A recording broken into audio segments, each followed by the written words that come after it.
Sandiwara Ketoprak Radio Sabta Mandala dengan lakon Buntutan Setan Putih.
Kadang kula pratu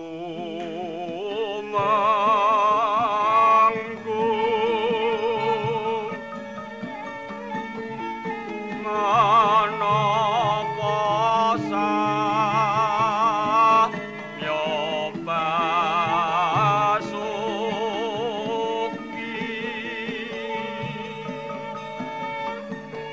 kadiparan mawon tanyong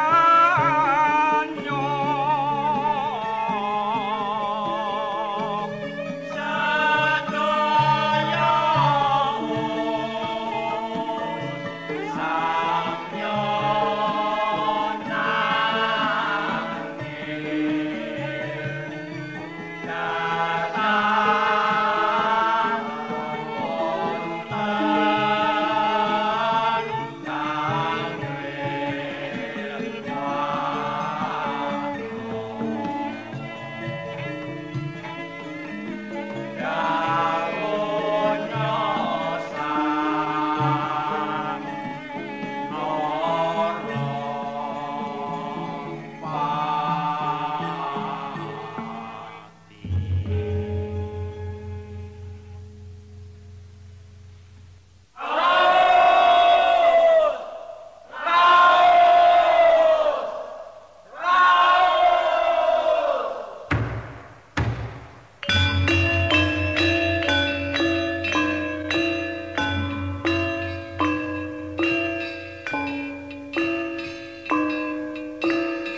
Abdi dalem kula ngirit para bupati lan ayaka ngleksanani dawuh timbalan dalem dinten menika sampun ngabiyantara ing ngarsa dalem.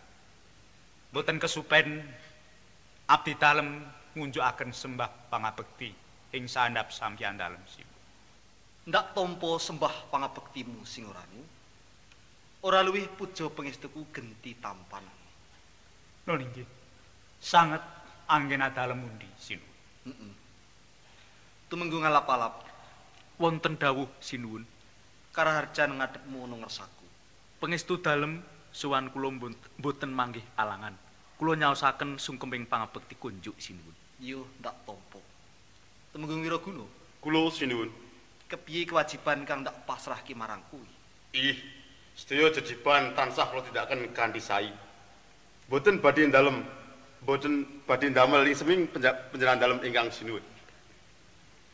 Yo Sasampunipun sing ora nuyu.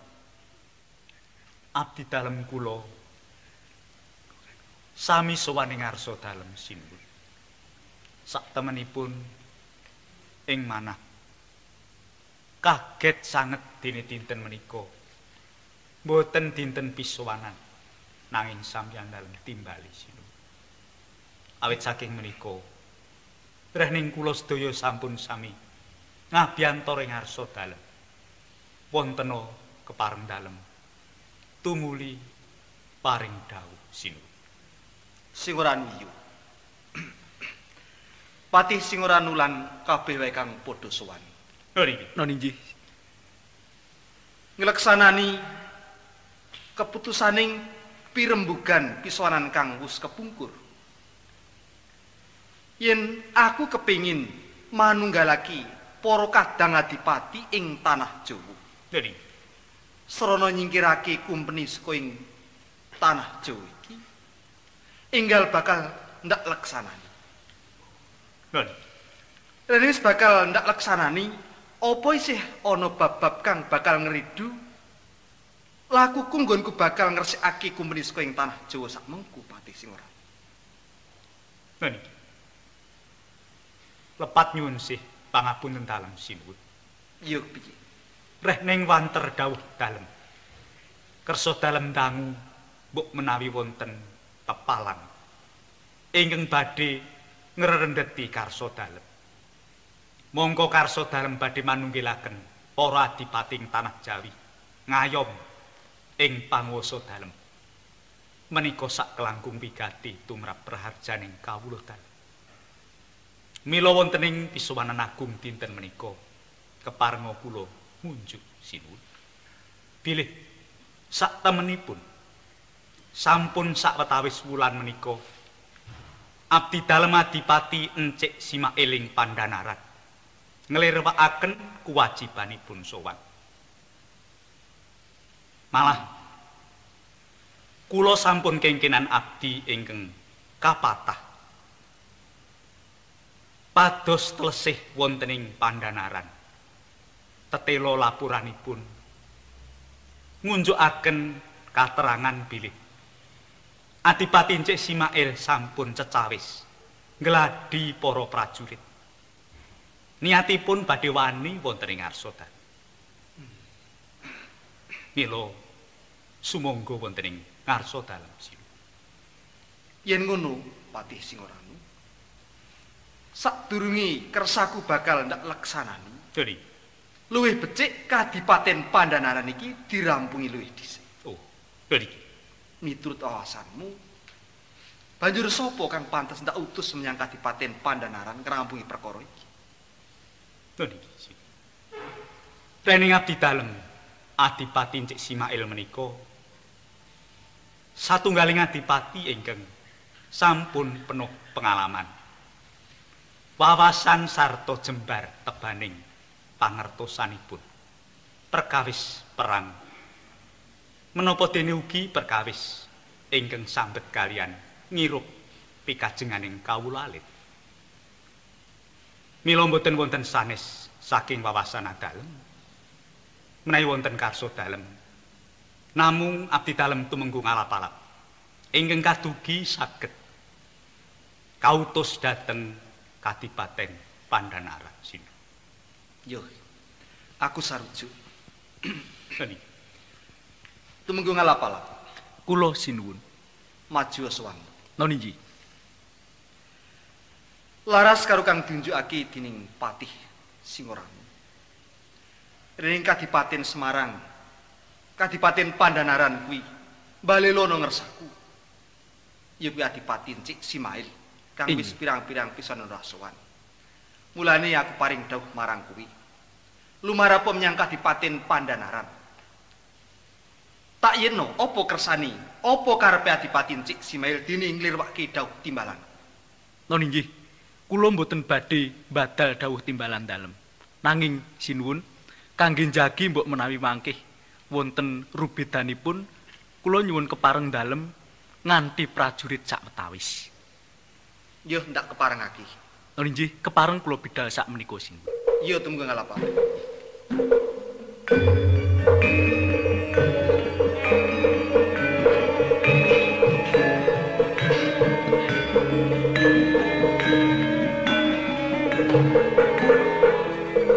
Patih Singorangu.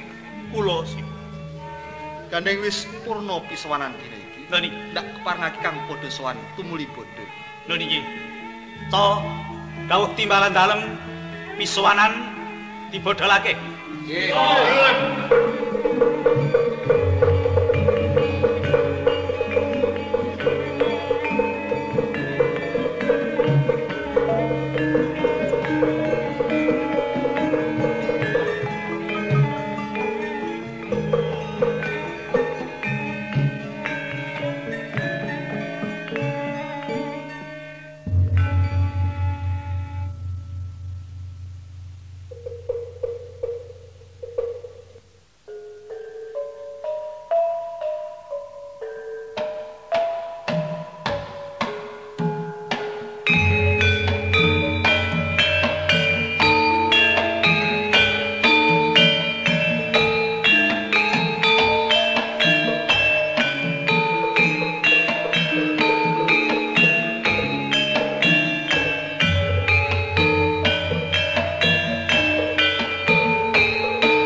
Patih manapun, Kula kepara maju lungguh. nggih sendika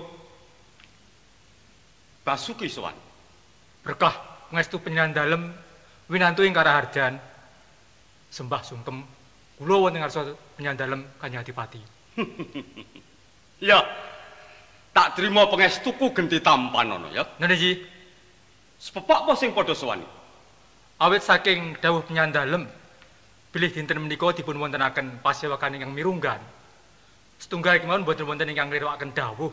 Dalasan menika pejineman kekalih ing tansah njagi kesungguhanipun Kanjeng Adipati ugi boten tebih sowanipun. Jagaraga sowan. Sampun menika. Endi? Nika. Kene, rada maju kene. Nggih. Slamet sowan. Pangestu dalem Kanjeng Adipati Encik Simail. Sowan kula kalih saking sambi kula.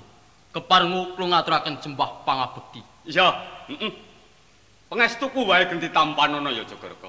Sanget anggen kula nampi. Jaga suka kepenakno lungguhmu. Nggih, ngestaken dawuh, Kanjeng. Patih manapun, Kula sowanan dina iki kang wigati.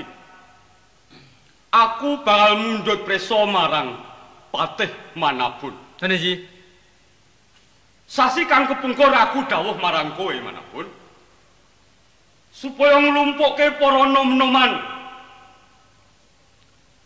Mengko supaya dadi prajurit ing Kadipaten Pandhanaran kene. Nggih. Apa wis kok tindakke? Sampun Hmm. tinanggapan kanthi grengseng. Buktinipun kathah sanget para nem-neman ingkang sami nyatetaken diri sampun dados prajurit ing badhe nyengkuyung karsa dalem Kanjeng Adipati. Syukur. Nggih. Wis ana pira Jagaraga? Sampun wantawis 3 leksa. Wis ana 3 leksa. Nun iki. Wis akeh nek ngono. Nun iki. Njur wis kok pasrahke Joko Suko. Kaya digeladi. Joko Suko ingkang ngladi prajurit. Sampun kula pasrahke. Iya apa Joko Suko? Nggih, mboten namung olah kredaning perang nanging ugi kados pundi caranipun pados sisik mlik wonten wewengkoning mungsuh. Menika Kanjeng Adipati. Ya. Sing wigati iki kridaning perang. Awit sambung karo gegayu aku ing mengko. Dari Mulai yen kabeh wis kok gladi perang. Lan wis kok etung pira cacahe, kira-kira wis bisa gawe kekuataning Kadipaten Pandhanaran marem penggalih. Dari Bali minang patih manapun. Niki, kula. Mula wanter dawuhku supaya nambahi prajurit gawe kekuataning Kadipaten Pandhanaran iki. Aku duwe gegayuhan. Sebab aku wis sambung rembug marang kumpeni kang ana ing Betawi. Mekaten. Yen aku iso ngalahake sis nglorot kalenggane Kanjeng Sultan Agung ing Mataram, iki aku mengko bakal jumenengake ratu ana ing Mataram manapun. Terus menawi mekaten ingkang ing swau menika tansah wonten pitakenan kegiatan saking menapa kok lajeng nyandalem Kanjeng Adipati nedya badhe nglengsaraken kalangganipun Kanjeng Sultan Agung. Nanging keterangan wonten kegiatan ingkang badhe wonten gimna katemah ing Kadipaten Pandhanaran iki awit saking pambiyantunipun Kumpeni Walandi kan. Isa. Ya kaya ngono kuwi pancen bener. Niki. Mula aku wis jarak. Pancen jarak aku. Pirang-pirang sowanan aku ora sowan ning Mataram iki pancen tak nggo dadakan. Gegayuhan ingkang mulya. Terus penyandalem badhe mulyakaken ugi dhateng para kawula. Iya. Menawi pusering pemerintahan dawah wonten ing Pandhanaran, tak ugi badhe sampetanipun kan negari sanes langkung gampil Kanjeng Adipati. Iki pancen bener. Niki Kepareng kula munjuk Kanjeng Adipati. Jogorogo. Arep matur apa? Matur apa? Pareng kula nyuwun prisa. Menawi panjenengan dalem badhe ngecak wonten kraton Mataram. Sinaosa kegiatan ing Kadipaten Pandhanaran sampun tanpa wilangan basanipun. Nanging menapa mangke para kumpeni sagah mbiyantu menawi wonten bot karepotaning Kadipaten Pandhanaran. Inggih dedamel, inggih prajurit. Iki wis rembug wis dadi kok, sago ora mung wujud prajurit bondo sing tak butuhke kumpeni saguh mbantu lho. Mula aku dawuh supaya muwi prajurit sing sak oke-oke iki bab ragat kowe aja padha sumelat. Nek kekurangan kowe matur wae marang aku. Pira sing kok butuhke? Supaya para kawula kene padha seneng, padha nuhoni marang dawuhku sing lumantar marang kowe patih manapun. Ngerti ra? Kados pundi Kedhana Patih? Tegese ngene, ora perlu cilik atimu. Sebab iki serembug dadi. Ingin begatos mboten Kanjeng Adipati? Iya. Rening kula mireng bilih gegaman saking kumpeni menika kenging kawastanan dereng nate dipuncakaken dhateng para kawula utawi prajurit ing Pandhanaran riki. Lajeng kados pundi mangke menawi lajeng kita menika ngginakaken ing nami menapa mriyem menapa menika? Kuwi dudu kowe lan dudu wong Pandhanaran kene, sing nggunakake. Iki engko nek wis kena kedadian perang gedhe, rame, lah iki engko meni njur nimbrung. Ngono, nimbrung perang, bantu awake dhewe. Wah, Nah, Ageng sing to. gunake ya kumpenine kuwi. Nggih, Kowe lan aku lan kawula. Dadi kowe aja wasmelan, aja kuwatir ya. Apa rame-rame iki?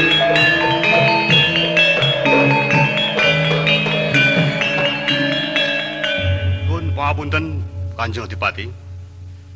Oh, Menika wonten prayoga ingkang miyak pasewakan menawi badhe munjuk wonten ngasor dalem Kanjeng Adipati. mbok daturi rut maju ki. Pisanak sampun kepareng ladi majeng. Monggo. Non nggih.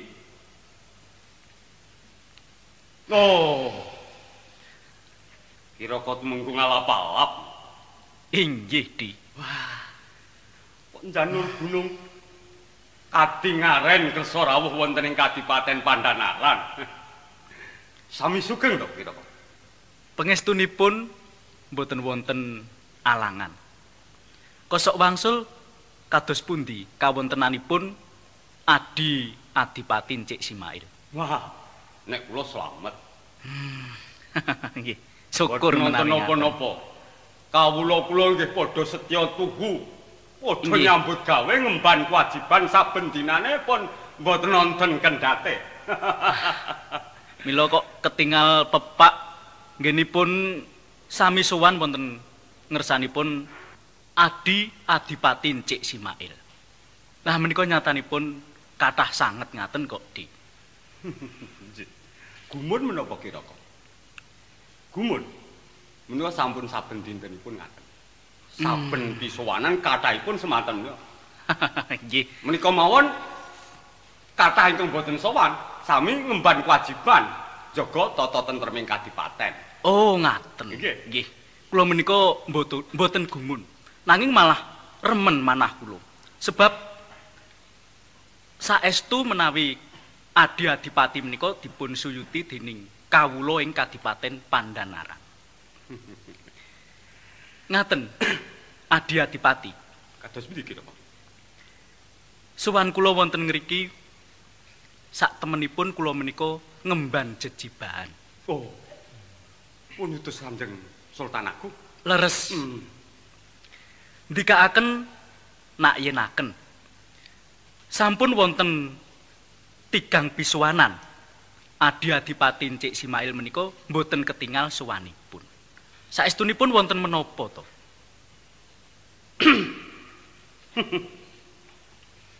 Mila leres. Nggih, kula ngrumaosi. Sampun pinten-pinten pisuwanan kula mboten sowan wonten ngersanipun ingkang sinuwun. Inggih. Kula ngrumaosi. Lah, perkawis menika pancen kula jarak. Kula jarak mboten sowan wonten ngersanipun Kanjeng Sultan Agung ing Mataram. Ngaten. Pancen dipun jarak. Nggih. Ning perkawisipun menika rak wonten. Lah nggih perkawis menika ingkang panjenengan ngendikaaken mangke perlunipun anggen kula badhe munjuk wonten ngersanipun Kanjeng Sultan Agung menika cetha Kanjeng. Perkawisipun kula sampun mboten remen. Kula mboten remen ngabdi wonten ngersanipun Kanjeng Sultan Agung ing Mataram. Oh. Ngaten. Kula sampun mboten remen dados reh-rehanipun Kanjeng Sultan Agung ing Mataram. Nggih, Kadipaten Pandhanaran badhe kula tata piyambak. Kawula kodhe kula tata piyambak. menawi ngaten panjenengan menika mboten ngakeni menawi ingkang lenggah wonten Kraton Mataram Kanjeng Sultan Agung. Panjenengan mboten ngrumaosi menawi ingkang jumenengaken wonten Kadipaten Pandhanaran menika Kanjeng Sultan Agung. Nggih, Ngaten Kanjeng Adipati. kados pundi? Sowan kula bakunipun ndikaaken nimbali panjenengan kedah sesarengan kalian kula sowan wonten Kraton Mataram. Dinten menika ugi.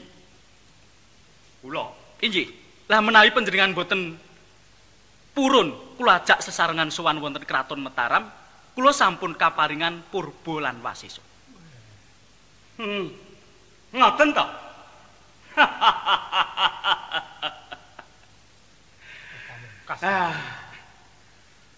Krungu be ngendikane kita temenggung ala-ala. Dipun dadaki mawon.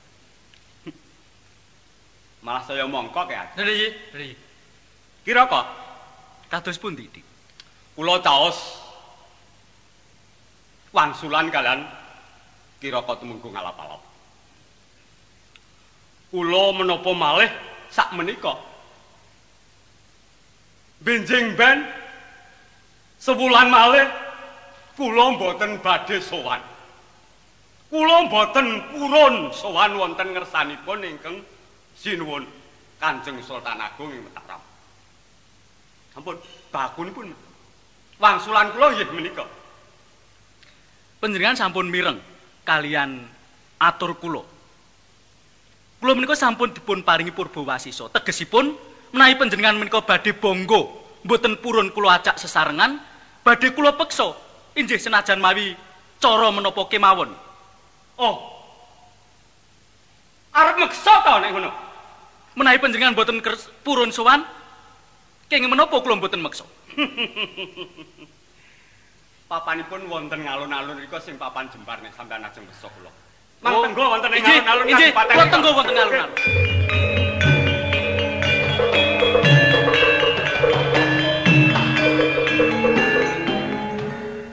Manapun kula Jaga Raga, kula Jaga Suka, Kula. aku wis ora paring dawuh marang kowe meneh lho. Iki wis padha ngerti dhewe lho kowe, Ri, Nggih, menika mila sampun dados pengajeng-ajeng. Ning suwau menika namung sami gladhen peperangan. Ning sampeyan badhe wujud ing saestu kasunyatanipun wonten badhe perang ageng menika. tak tungkane tumunggung alap-alap ing Monggo alun-alun. ndherekaken.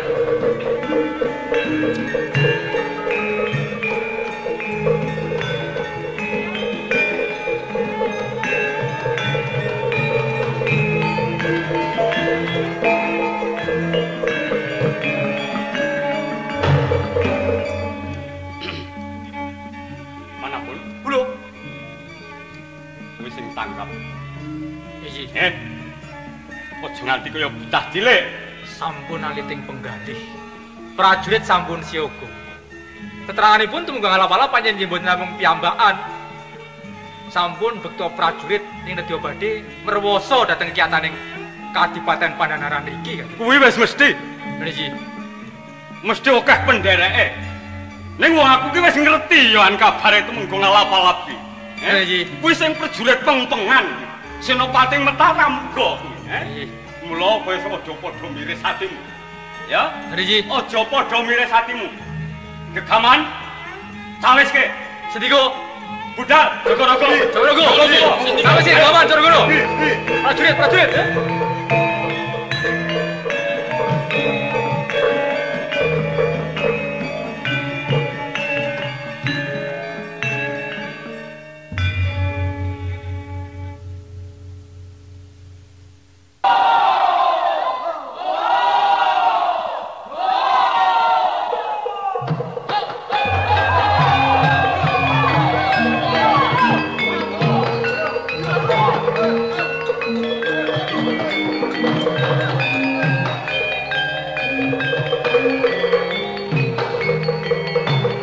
iya.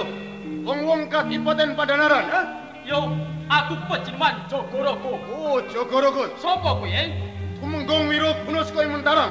Manut tahu gateng silamu, Piye? Gateng. Gateng, gateng, gateng. Ayo,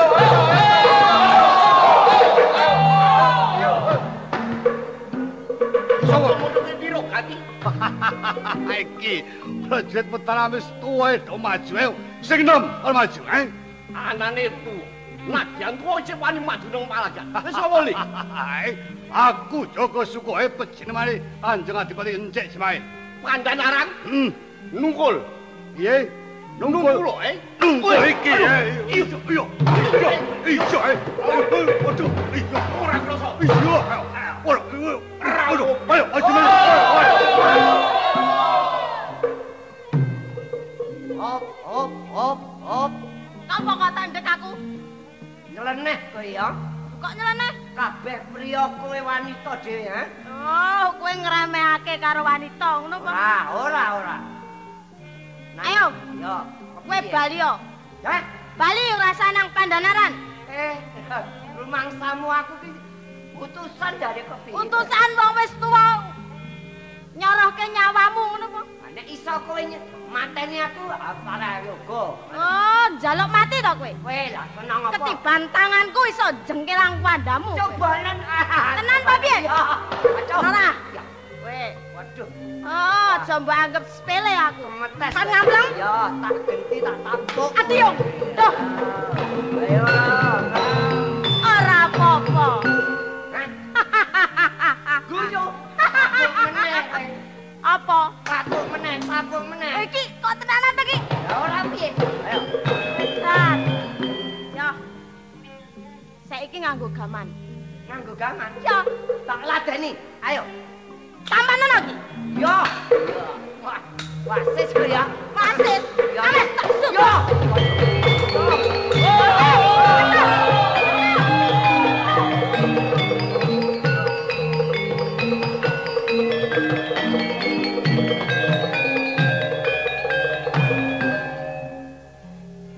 Tenanan sampean iki, Di. Le ora tenanan iki arep apa meneh? Mumpung sakniki bantening prajurit dereng akeh. Mbok pun sakniki sowan mawon sampeyan Di. Pripun kula karepke kok? Pun Kula ora miris ora wedi. Wis Sakniki mantep le arep bali lho. ngajak agal apa ngajak? Oh, mati sampeyan Di. Ayo. Iya. Awas. Iya. Iya, digaya kira biyen. Lipat sampeyan. Wis iya. Ayo. Ayo. Aja iya. Ayo. Waduh. Iya. Aduh. Lho, waduh.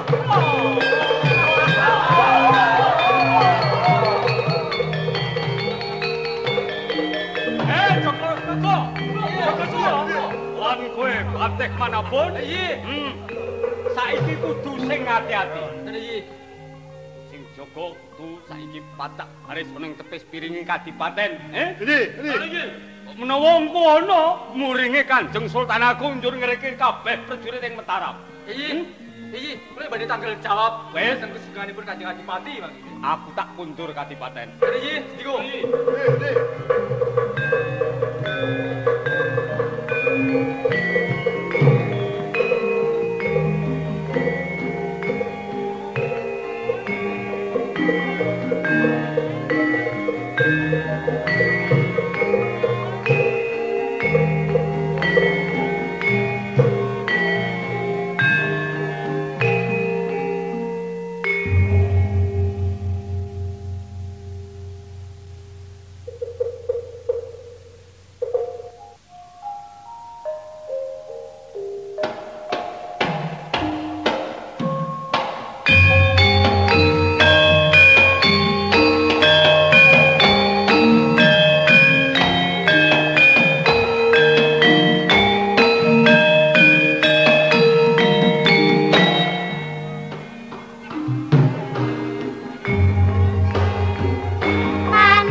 manuk blekok.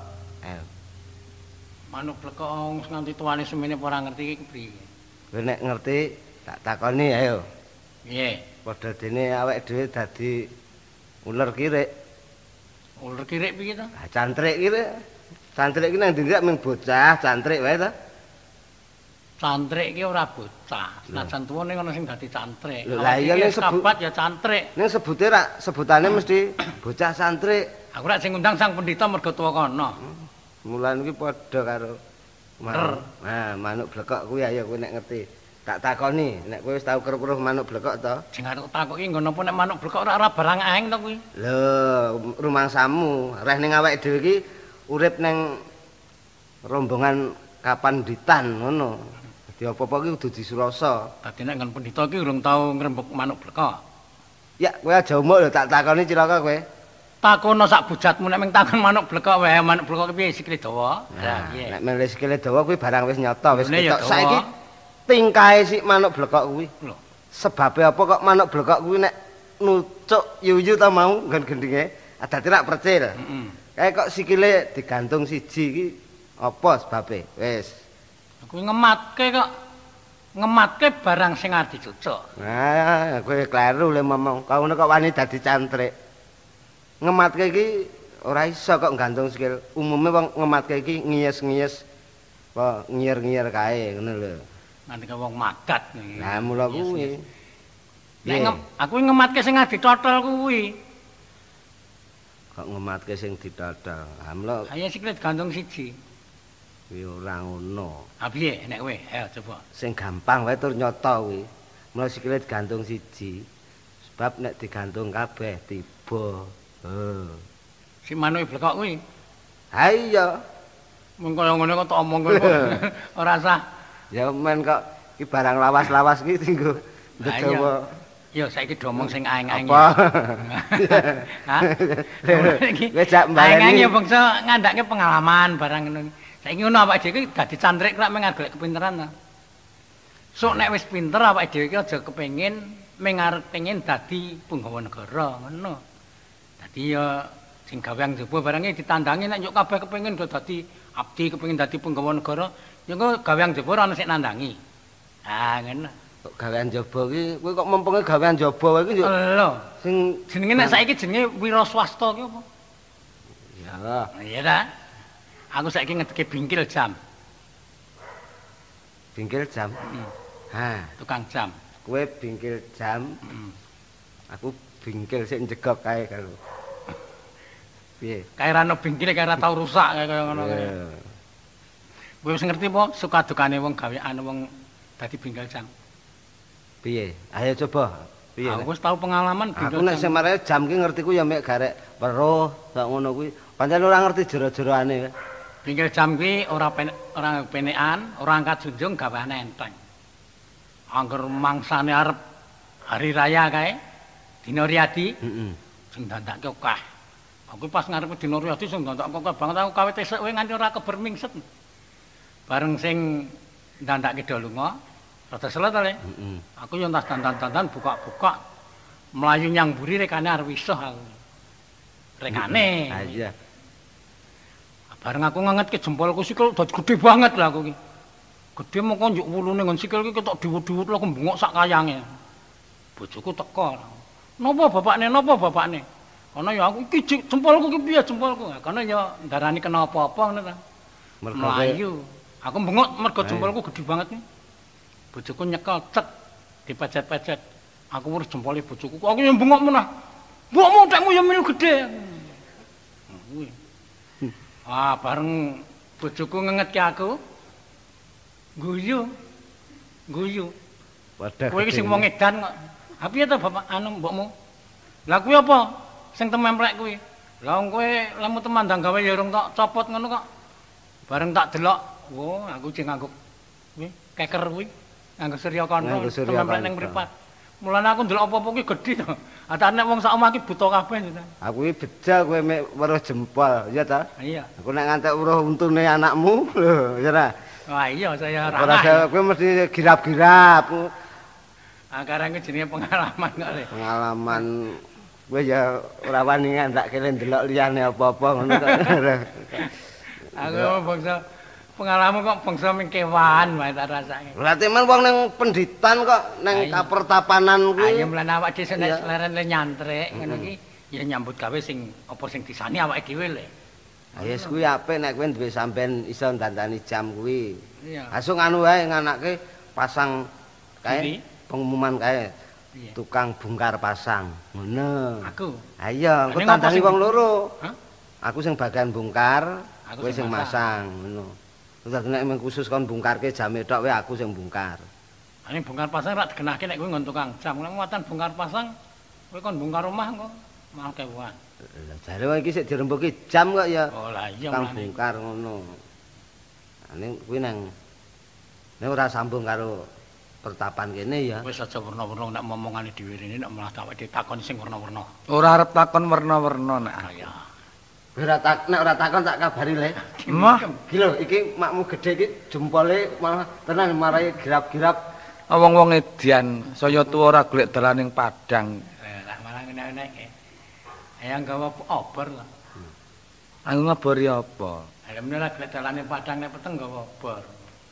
Bapakmu ora mrene bolek Cokro. Ayo urung ketok jare. Nang ndi to? Saiki ning kebon sajae. Sajae kowe iki ngerti genah apa ora jak omongan kok men sajake. Ngono kok jebul. Aku kuwi prapta kuwi coba.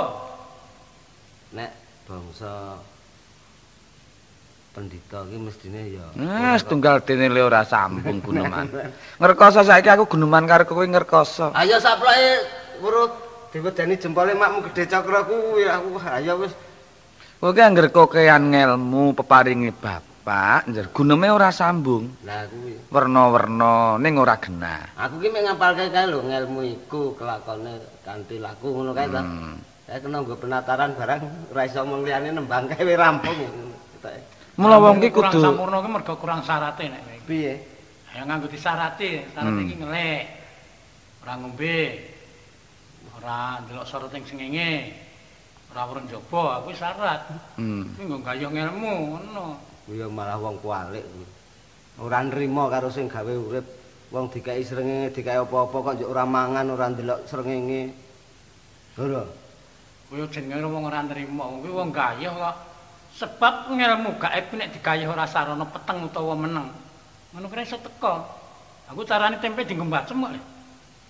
Lho, ngandel ora? Mau Surya Kantha saiki kok dadi tekan kok baceman ki rak ya wis. Lah sing jeneng wong kokean ngelmu ki kok wis ora edan wong ki. Ilmu mangko ngomongan ora turut, omongan ora gathuk, omongan werna-werna. Kok njur tekan. Kuwi njuk ngandake cem-ceman barang kuwi mesti kok njur. Ini tak kandhani kene. Mumpung bapak durung rawuh. Lah iya. Tur mengko ya bakal tak aturke nang ngersane bapak.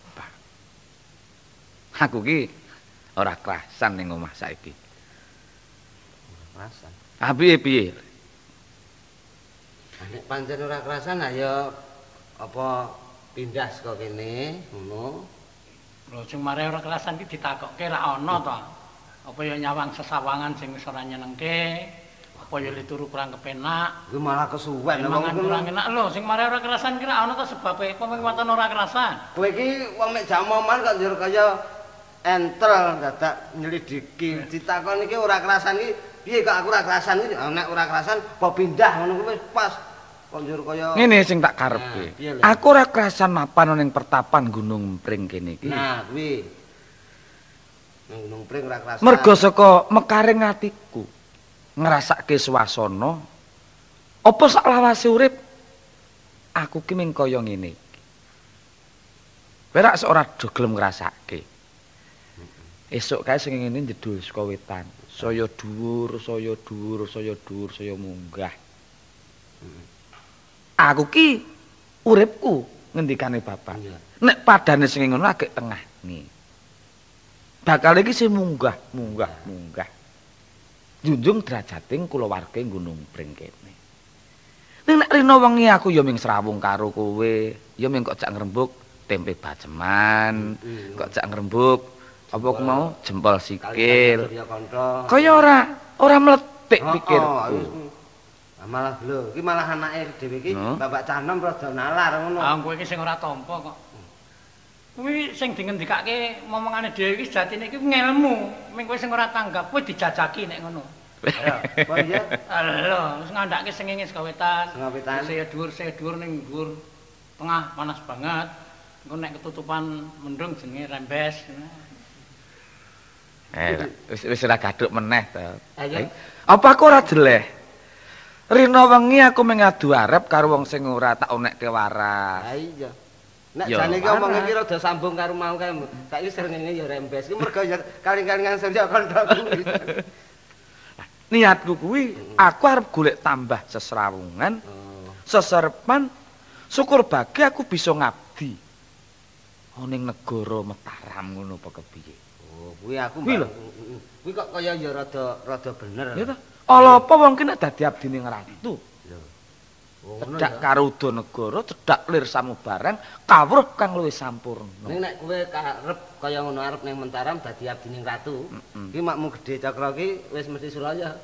Piye ta? Mula mau ngandhake Surya Kantha mau merga dheweke ki Ora wujud seneng. dadi punggawa negara dheweke kuwi mula trima mbacem tempe kuwi mau. Iya. Aku ora kaya ngono kuwi. Anak kabeh wong metu njuk kepengin Ora. dadi abdi, ra ya njuk kebak ta njuk sing nandangi liyane ra ana nangrak meni ngono to. Wong aku ya ora meksa, aku ya ora arep ajak-ajak. Ya ming nek pancen dheweke iki melu wong nyatane wis ngomong aku ayo. Ayo kuwi Ora walane. Rene kuwi ya wis diwelet sak kabeh pengertian ngono ki. Karo guru belajar. Nah, saksi.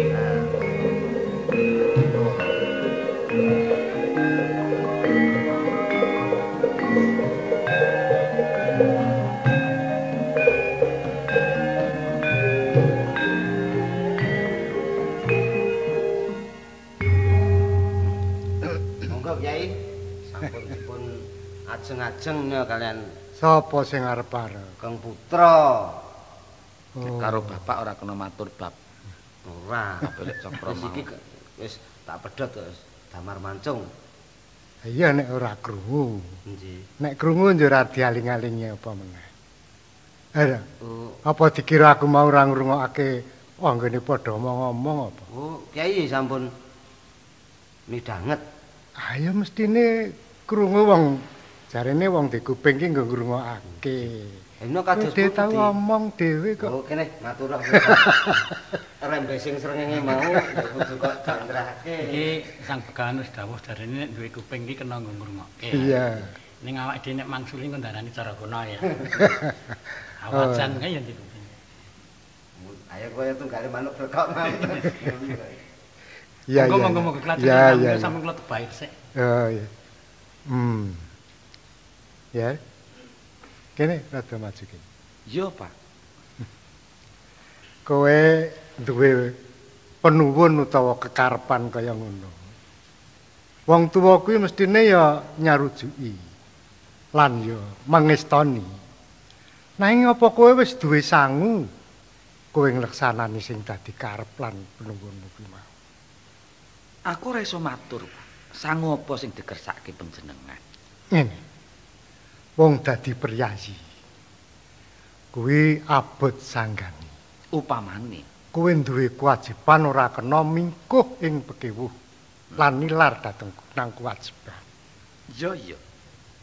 Kudu madhep mantep kanthi lahir batin. Yen kowe mingkuh ing gawe, ayo cabar kang dadi penggayu. Ning nek aku ngleksanani apa kang dadi ngendikamu iku mau, apa bisa ing besuke aku tinampa suwita ning negara Mataram? Kabeh penuwun kuwi yen dijangka kanthi dijangkah. Ora bisa kelakon saka ngendi, mesti bisa kelakone. Waton kowe madhep-madhep.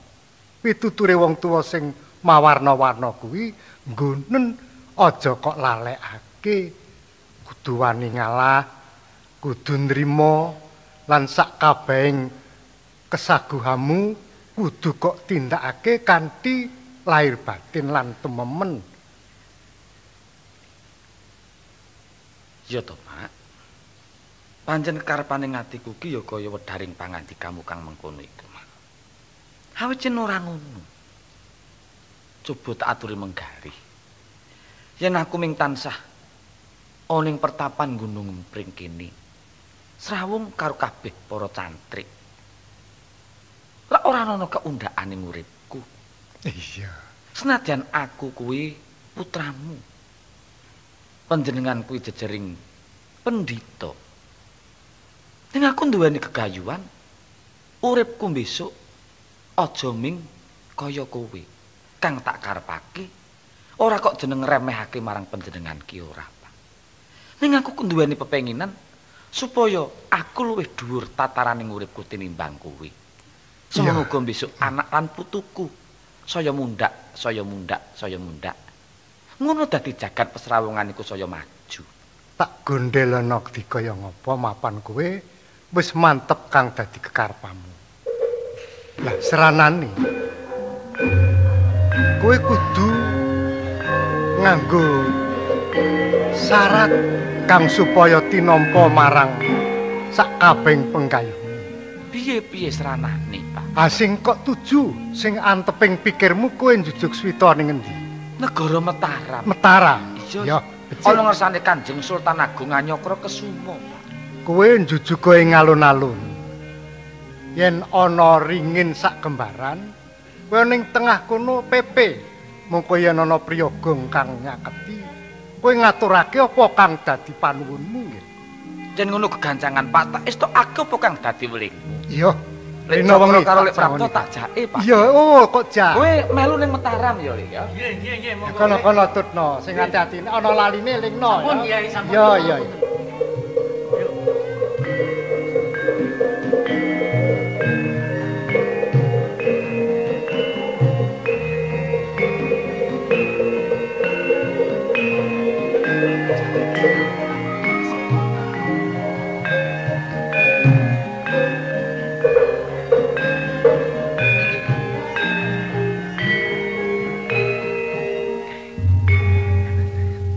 Patih Singoran. Kula sinuwun. Apa ana sewani tumenggung alap-alap? Menika sampun ngabiyantori ngarsa dalem. Ditumenggung Kula Regana Patih. rada majeng mawon suwan. Oh nggih, sentiko. Apa kang bakal kuunjukake marang aku sambung dawuh timbalanku marang kowe nang Kadipaten Padanaran, tumenggung alap-alap. Oh nggih. Nyambet kalian ingkang kula aturaken Regana Patih nalika semanten. Pancen Adipaten Cik Simail menika mboten kenging dipun damel gampil. Niatipun sampun boten purun sowan malih wonten ngersanipun Kanjeng Sultan Agung. Malah sampun ngimpun para nem-neman sakmenika sami gladi ulah kridaning perang. Banjur kowe ndak paringi purbawasisa? Kula mboten saged nyembadani dawuh timbalan dalem. Patih Singoran. Kula sinuwun. Yen ngono apa kudu aku dhewe kang tindak menyang Kadipaten Pandanaran. Ngrambungi perkara Adipaten Cik Simail iki. Aduh, sinuwun. Menawi ingkang sinuwun tedhak piyambak boten badhe prayogi kelampanipun sinuwun. Salebetipun kula nampi aturipun tumenggung alap-alap perkawis kawontenaning Pandanaran. Salebeting pikiran kula taksih ruwet derengan salwengan dumadakan kula wonten ing alun-alun. Wonten nem-neman ingkang pepe wonten ing kagungan dalem alun-alun sinuwun. Awit saking menika menapa wonten kersa dalem nimbali nem-neman menika mbok menawi mangke saged kapundhut pambiyantunipun. Iya. Coba dawuhno. Nggih, tumenggung alap-alap. Kula cobi ditimbali. Nggih, nggih, sendika.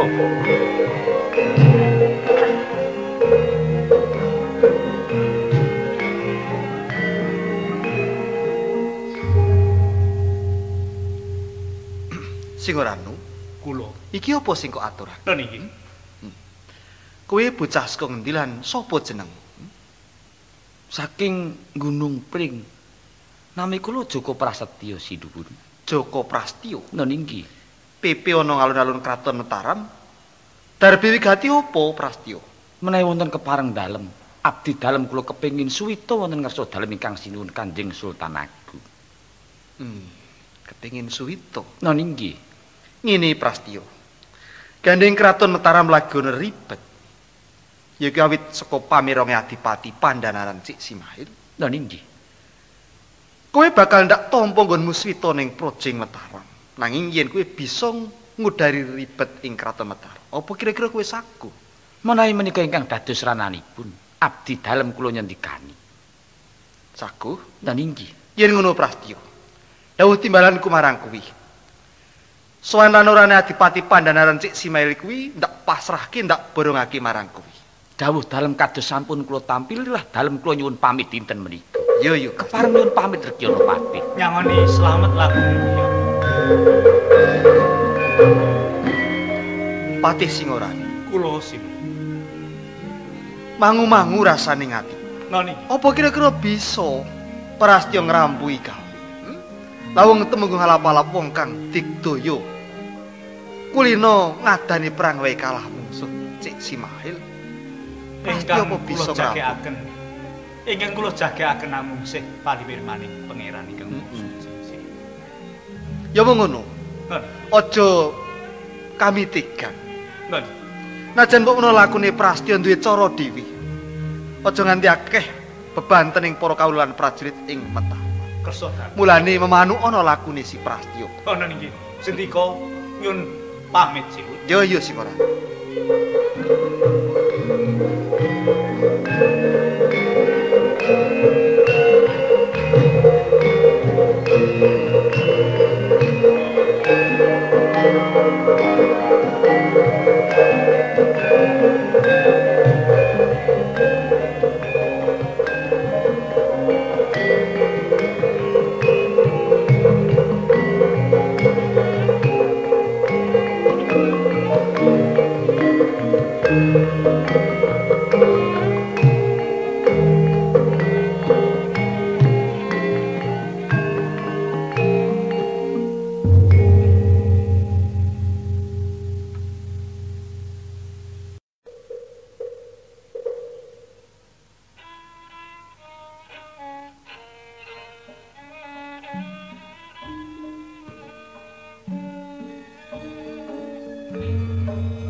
Iki kepiye to kok nyuruh kaya ngono terus iki piye? Pripun ta kula niki wong ora ngapa-ngapa kok. Aku ki susah tenan lho ngrasake kowe iki. Pakne. Piye? Anake niki pun sida mangrembuki dereng ta wingi nika? Wis tak rembuki.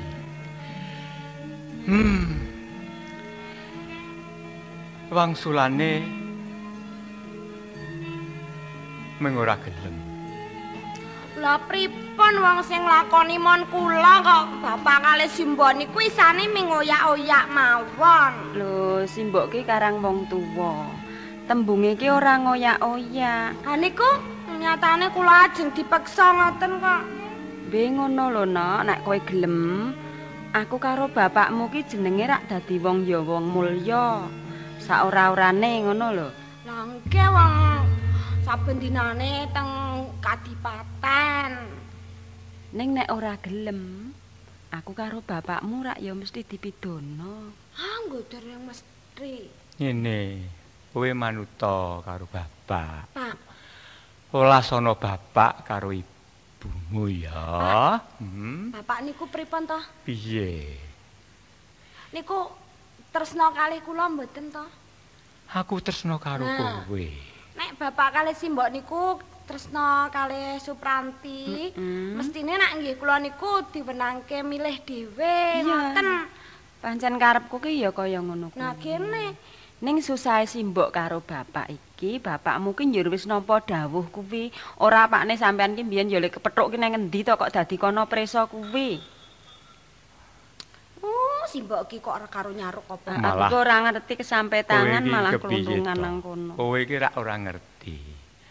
Wong Kanjeng Adipati kuwi nganti rawuh dhewe periksa karo anakmu. Tenane mbok aku mbiyen ki Dek weruh. Piye? Aku mbiyen ki ranjarak to. Lah wong aku kena saka kali to, umbahi. Iya. Ha, weruh dampyak-dampyak.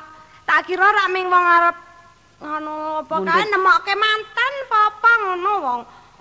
Kaya ana sik nang ngarep barang kae. Barang cedhake jebulane ya kuwi. Kanjeng Adipati kuwi. Aku tiwas lek kok ndelokke ndelok ngopo, Mbok? Tenan. Kowe iki ya ayo karang ya kowe ya. Nek weruh kahanan sing aneh ngono lehmu nyawang ya jan nglegake. Tenan aku iki suk-sukan aku ning ngarep dhewe aku. Tujune aku mbiyen ora nang omah, nak nang omah rak kowe tak elekke. Mbok menawa aku lagi adol iki ya gaweane Kanigara iki ya. Mbok menawa aku lunga lah. Kuwi aku ki ya ora ngira kono sajake ya. Ning ming sajake. Weruh apa periksa to, Mbok? Nek ayo nek priyayi iki tembunge priksa ngono. Kuwi aku ki dicedhaki to. Aku ya meneng wae, aku ya ora apa-apa dicedhaki kuwi maune. Ditakoni barang jenengmu sapa muni ngono aku ya kandha Supranti aku muni ngono ta. Nek ngono kuwi to ngerti iki wiwitane iki. Aku ya ora ngerti nek yo ana tutuke kok ngono kuwi. Ya mula ngene wae no, mesakno bapak karo simbok. Tur kowe sok bakal seneng. Gelem wae. Ya manut ya. Kae iki rak wis duwe garwa ta, Mbak? Duwe oke ora apa-apa. Mau wis akeh kok le muni garwane kok. Wong adipati kok adipati garwane akeh barang kena. Nek adipati ki garwane akeh entuk ta? Entuk. Ya kuwi gilirane piye ya? Ayo kuwi aku nek dipenggalih dhewe kaya ngono kuwi iki aku kira ora mudeng bapakne iki ya piye kuwi ora nek anake njur takon kaya ngono kuwi aku rak ra iso wangsulan. Wis to, nek kowe gelem dadi peloro-loro, kuwi kowe bakal urip kepenak, Mah. Gelem ya. Mesakno bapak karo mbokmu ya. Ngene lho, Pak.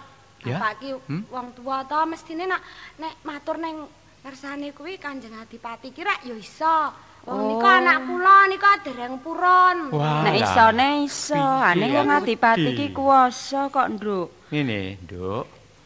Wong bapak ki wis didhawuhi bapak wis saguh 5 dina meneh. Rawuh rong utusane Kanjeng Adipati Encik Simail mesti rawuh mrene, Kowe manuta to? Ya? Mak. Wong dikampane kok ora gelem ki wani karo bapak to? Ora aku sampean ya ampun aku nek dipaksa aku aku lunga wae wis ben aku arep aja lunga nang omah wae. Wis engko ana apa-apa tak adepane nek pancen kowe ora gelem ya ora gelem kok. Wis gelem ya. Gelem. Gelem. Ranti piye banjur mlayu kepret tangan piye sampean piye bapakne. Sampeyan ki anak wedok siji kok ora iso ngrangkani kok ning akon ngono kok ya seru-seru ki pripun sampeyan. Oh, iki kok kepriye? Pun sakniki kula tak nututi anake wae apa piye? Engko dhisik. Kok mau nututi rono iki kepriye? Lah wong anak siji sing sesuk nek dijauhi. Pangan malah. Monggo, Ndoro. Monggo. Monggo riki den lenggah riki. Mboten kursi nggih mung lincak kok ngeten iki. Monggo reget banget ngono ya. Dik-dik ra duwe. Wong tiyang mboten gadah nggih mboten enten. Ranti sedak iki. Nggih, sampun betul ya. Wis sampun ya. Ngaturi sugeng to, Ndara. Ya, selamat ta, Pun. Wis selamat ta? Manapun. Iki. Iki aku dutus Kanjeng Adipati. Iya. Kae malah wis diparingi penganggo kanggo pranti. Kang supaya aja ngisini-sini.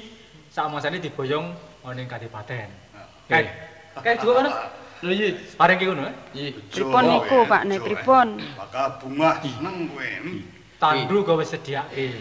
Matur sembah nuwun dipun paringi. Nggih. Kok nggih sampean tampan iki piye to, Pak? Wis meneng wae to. Nek ora ditampani meneng wae. Bocah ora ono kok. Kondisi aku sing matur. Ki nggon kampil ki dhuwit lho ya. Inggih, matur sembah nuwun. Kok kabeh dimatur sembah nuwun sampean ki gek lha kepiye to, Pak Ne? Nanging kepareng matur menawi larinipun boten purun. Wis, inggih. kowe ra wis matur dhewe to?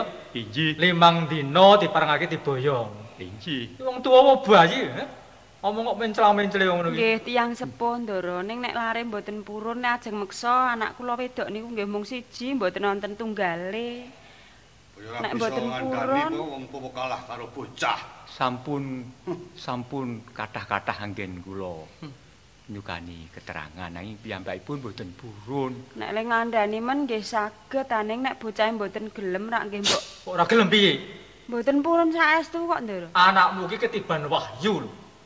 Ing atase candisa dikersake karo Kanjeng Adipati. Iya, inggih. Pancene Kok nggih dipikir sing ngono ngoten. ki? Kula nggih pun seneng nek bocahe mboten gelem pripun awi. Wis kono goleki kono. Jero omah ngon sethong di goleki. Nggih, Larak lho ya. Boten wonten, Ndara. Boten wonten. Tenan kok? Inggih, boten wonten. Inggih nggih mboten wonten. Nanti saiki wong. Hah? Ayo nanti. Larinipun wau malah melajar. Malah ki nang ndi? Hah?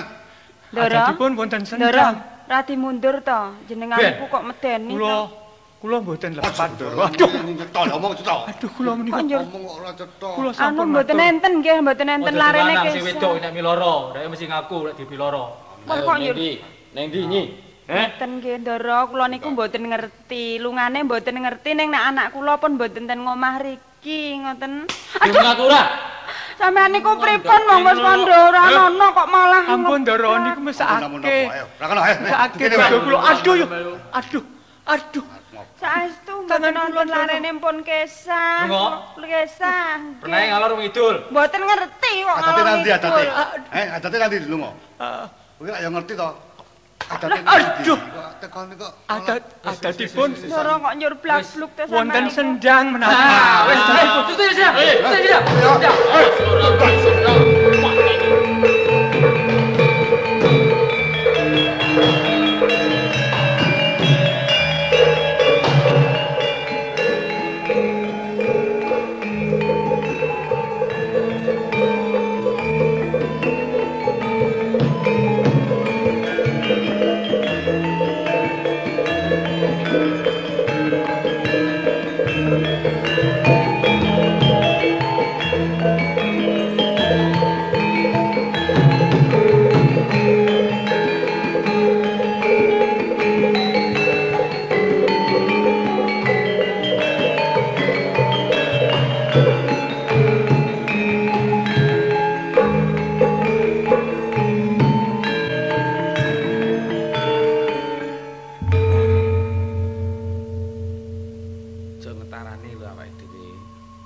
Nglamur laku niku supaya aja nganti ketara njuk pripun? Lah yo edok-edok anu melu apa mbyaking wong kiwa tengen kene. Sing digawe aja nganti ketara nek kowe iki jalma menungso ngono. Apa aku kon lakune kan cara jim ngono apa? Ning pas lho nek kowe cara jim iki. Tenan ki pancen kowe kaya jim kok. Nggih. Pancen bapakku gendruwo. Sing tak karepke butuh awake dhewe kira ngerti kerintianing kadipaten Pandhanaran. Nggih. Heeh. Nder awake dhewe etok-etoke kuwi dadi wong kiwa tengening desa kene iki. Nah, iki awake dhewe laku sandi. Kudu mlaku sing remit. Awake dhewe kudu ngguang mata. Wis gak. Lho, Awang nyamur laku kok yo. Ngerti karepku mesti doan. Lho piye? Gewang mata ki piye? Gewang mata niku awake dhewe niku kudu awas wani telusupan yang endi-endi. Ngomong gewang mata. Sampeyan ten mriki ning entuk kabar saka kula saka adi kula ngoten. Ya. Lek guneman kok kaya wong arep mangsit kok ngguang mata lho. Lho, ae kepiye sisik mlek? Lah. Sisik mlek ki tembung guna. Yes. Apa kok mesti tembung kuno wae. Ning yo kuwi ya. Tenan, semelange iki dek wingi kae. Nalika kepethuk karo bocah sing jenengane sapa Dede kae jenenge? Sing pundi? Oh, nganu. Takono kae. Dol dawetnya ta? Sing kae kok. Oh. Sadol dawet kae. Kowe ngerti jenenge to kae? Kae Surti. Surti piye? Surti sak dol dawet. Ampun ta iki kowe? Ha, iki. Ampun, ngene lho. Aku arep adus. Kuwi jenenge siwuh. Ngene riyen. Lho iki kok malah nekat kuwi, rene-rene kuwi kok tak bandem lho. Wong kok bantase ra jamak ya wis nek pancen. Ampun teng riku to. Ampun teng riku wong ora ono. Nanggung. Nanggung ya aku ya urung sir nicil kok nanggung-nanggung. Le. Makane sama sing ngalih lho. Duh, suara kuat. Duh tenan lho. Kanca ngoyo ngono ki piye to? Suara kuat tenan wis. Sini. Ampun mriki. Mriki Pak. Duh, suara kuat tenan aku. Aduh, sampe rika. Ana ngisor rika lho, ngisor. Wah, mah ngisor. Ngisor ngene sing rungkut. Nekat wae. Suara kuat sumuke aku tenan aku wis nek ora kungkum kene. Sampe niki kandhane kon ngalih ampun teng riku kok malah. Sama iki kok njero. Oh, jenenge mriki niki karang gawene nggo adus kok malah sampean. Lah kula nu ya arep adus. Nek ngene niku rika sampean. Iki kok ngeyel lho. Lah wong kali ya nggone wong pirang-pirang. Ya saiki jole-jolan wae. Saiki kowe ben do ning kene ya kowe ning kono karo aku apa piye? Iki kok malah nafak-nafake aku piye ta iki? Wih, lek muni kok njuk malah lah sing tak karep iki ya cah iki to. Kok njur misah-misah lho saiki arep nganake rombongan dhewe. Sampeyan kok mriki meleh ta? Ayo men wong karang omahku ya cedhak kene. Aku nek abis ya ning kene kok. Lalu nalika semono iki aku wele weruh sampean rung suwe kok. aku ki pancen agek ping pinten sampean teng Sendang. Ping 4. Nah. 4. Ping 4 ping 4 saiki kok. Wis ping 4 saiki ta? Heeh. Awake dhewe ping pira ya, Kang? Ora ribut wong semene iki adus bareng kosok-kosokan. Ana encane siji-siji kok. Kuwi encane kuwi encane aku. Amah ya tenan mengke nanten kanca kula ya digeguyu kok ya. Sampeyan adus nganggo napa? Adus nganggo banyu kok. Ata. Iki. Nek kakangku nek adus nganggo sarung. Sing tak karepke sing nggo kosokan ngono. Kok kene iki nek dadus kok le kosokan nganggo pace ya, Kang? Dis Pranti. Wonten apa ta? Jenengan iku iki ndeloro edan. Oh, edan ta. Edan aja susun omongan karo kuwi. Oh, mulane ta. Nika sing edan niku sing cilik nika. Nek omong cedak-cedakan niku mripate niku ta medeni ya. Senengen njur pendirangan karo-karo. Niku ya wong rada mboten genah niku adus men pasatan ini plastik. Ben ngrasani. Aku dirokke anu. Pendirangan. Ini tak enak itu. Kok cak omongan kok merat-merat. Anu. Piye? Aku muni pendirangan. Kowe kok jauh. Kowe gawa. Ndek mukae kok gawa ora? Kok gawa ora? Nah, tak gawa. Surya Kondro. Nek kok gawa tak sini. Kowe nek ana wanita kuwi aja sembrono. Kudu guwang kuwi. Ben aku nyemplung karo tak nggo nginjak ngono. Pranti coba rasakno. Lek anjir kemekelen dhewe to. Ah nggih kula suwe-suwe wedi. Nah, mulane kok cedak-cedak aku kene tak kandhani iki. Sampeyan delani kok ngono kok ya ketoke kok. Kepepet wong delekke melu ya nekat wae. Permain apa ta niku? Anu kuwi mbiyen anu Wah, aduh, Mbak niki. Iki. Oh. Mbak iki karepe iki piye iki?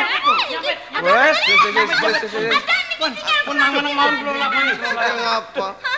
Sikil kula. Kene sikile kene ndi? Ndelokke aku ndelok yuyu. Nganggo ndekmu mau. Nekat. Aduh, iki sikilku kena ngapa iki? Ora apa-apa, tak cekeli kok. Wong sampeyan mulane kok aduh mulane tarane nek disapet yuyu ya. Pundi-pundi? Niku gek ngicake adik kula. Nek sampeyan mah. Sing disapit pundi? Tak deloke nang Surya Kanta. Mah. Wah, Mas aku kok. Jane omahmu ki ngendi to? Anu ming rika nika cedhak. Sampeyan dek wingi nika kula anu ta kula tetke sampeyan pun ngliwati omah kula niku. Sorwet kambil? Mboten. Sik ngarepe enten wite nangka ngen kula. Oh, iya. Nah, sampeyan pun liwat tok ning kula meneng mawon mboten ngampirke. Kula wedi mangke nek sampeyan mboten purun. Aku ki ngeling-eling iya apa dudu. Nika lho, wite nangka loro ngarepan. Nggih. Dadi sing anguk-anguk lawangke ya kowe to terangane. Nika simbak wong kula mboten. Mbokmu. Oh, ngono. Wong ya kecelek ya ayem bae sampeyan. Wong sajake reng tau presa karo wanita wong kecelek kaya ngono. Sepuh karo nom rek iso bedake to. Kok bedake wong dhewe iki mung waton pokok padane waton wedok. Nangkem rupa wedok senenge ra jamak. Adek ben sak urunge putukan cah iki rek weruh wedhus wedok ya gigrik wae ngono kok. Wis arep kumatedan ya ta. Wis arep kumatedan rek. Jendono dindine tak kandhani kene. Aku kuwi janjane arep butuh takon karo kowe. Ning nek ming takon man mbok nggih takon. Ning nek takon mbok niku mboten sah melu ngrungokke. Mbok ngrungokke ya men ora krungu kuwi budhek wong. Oh, nggih lho. Hmm. Lah niku ketok malah ngrungokke. Niku tak ngingetke niku ta. Budhek kok. Budhek kok aku jane budhek ae iki kupingku keseselan lerak. Ya do lunga wae ya, nginjen saka kadoan. Ngabari, Mas. Jelas saka kadoan. Anten apa ta ajeng take napa? Kowe ning kali kok beda karo dek winginane kae. Sakniki. Mboten napa-napa kok. Mripatmu kok tebeng-tebeng kas nangis mesti. Nggih lumrah kula nek ngonten napa-napa niku nggih ming sagete ming nangis ya kula niku ajeng napa. Ning tas nangis. Nggih. Ngapa to? Sengeni bojomu. Kak bojo. Lho, adate wong wadon ki nek nangis disengeni bojo. Wong dereng gadah ya. Jenis semono ki rung duwe. Dereng wonten sing purun ngepak. Apa disengeni karo pacanganmu? Riki niki mboten carane teng dosa niku ngangge pacangan nek riki niki nek pun padha geleme nggih dipek ngoten yo. Dadekke ngoten. Ning urung ana sing gelem. Nek sing gelem nggih wonten kula mboten purun kok. Tapi ngapa to? Mboten ngertos nggih. Tenan Kula nggih bingung nek ajeng milih kok ngoten niku pripun to carane? Gampang, angger atine iki wis mantep ya kuwi. Ha, atine niku sing sok angel malahan nggih. Nek karepe mon nggih wonten ning atine niku lho. Ning upama ya. Aduh. Sik. Wah, sampean ngarepe wonten godhonge niku kebak bledek kok. Lha mangsane ketiga kaya ngene mongko kok mboten udan-udan nggih? Ora ngerti. Upama mung upama. Pripun? Upama do dadi bojone piye ya kira-kira? Bojone sinten? Kowe nek urung di bojo tak pek bojo piye? Jenengane ngapusi. Ora ngapusi ki omong tenan. Nggih mau anu kah lho kakung niku gampang ngoten niku. Wong kula ya dereng ngerti jenengan ta karo jenengan ki daleme sik endi aku ya ora ngerti kok arek ngepek. Omahku ki jane anu terongan. Oh, nggih. Akhirnya ming tangga. Oh, tangga ming tak aku ora tau ngerti karo kowe. Mbasa ngerti mulo nek wadus dereng ngluruk ning kene aku. Oh, ming tangga desa sampean mboten tau ketok mesti. Tandane nek sampean niku ora lumrah niku. Ora kok ora lumrah, aku ora entuk metu karo bapak mau niki. Lah cah nom-nom riki niki mau nek rondo nika mon bareng kok. Kowe tau ngerti wong rondo to? Mboten ming dongenge niki. Ya ngerti wae. Lah nggen kula nika sak dingge nek napa nika nglumpuk nika lho. Sak metu bengi kowe mesti. Kula niku mboten wani ya. Piye? Ning saestu napa? Tenan. Ning kula niku ribet niku. Ngapa kok ribet? Piye kok ribet ngapa? Kula niku kalih tiyang sepuh kula niku dipeksa ya jenengan. Arep dientukke sapa? Nek mung wong lumrah mon kula mboten napa-napa. raning niku mboten lumrah dadine. Sapa to? Niku Kanjeng Adipati Cek Simail niku. Adipati Pandhanaran? Nggih. Oh. Lah, bapak kula niku disaguke ajeng didadekke ketoke dadi bojoe. Loh, sapa ki?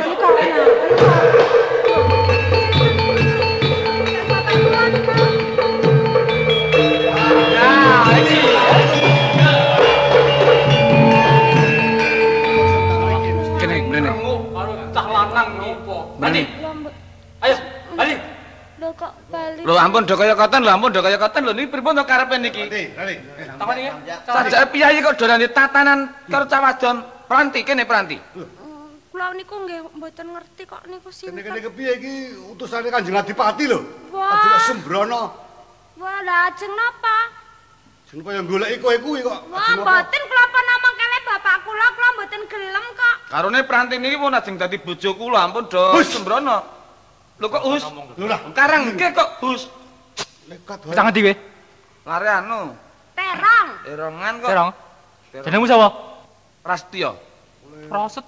Prasetyo. Wah, cah desa jenenge Prasetyo. Lho desa niku Pranti seneng kalih kula kok. Wah, kemethak ngono. Lho nek kemethak kan ajeng napa? Atos to. Wis atos to. Lho pripun to niki?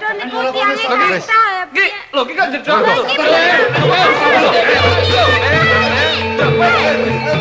Pati alae ta to yo. Ayo Pati, bangun kowe. Bela. Sik tak lung sik. Jurane drone ra jamak piye iki? Lho jurane drone ra jamak ki piye iki karo lho.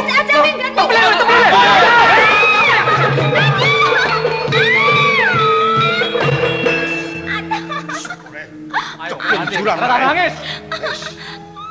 Ben rasakno kowe.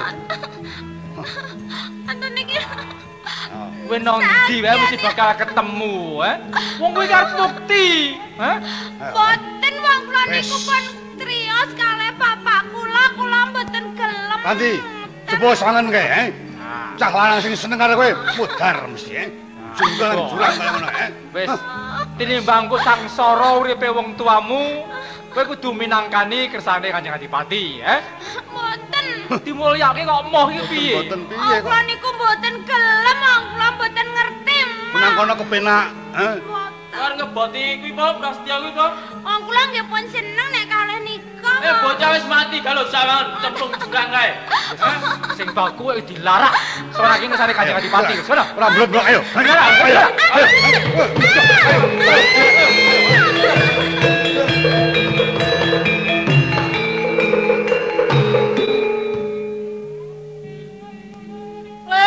Le, kene le.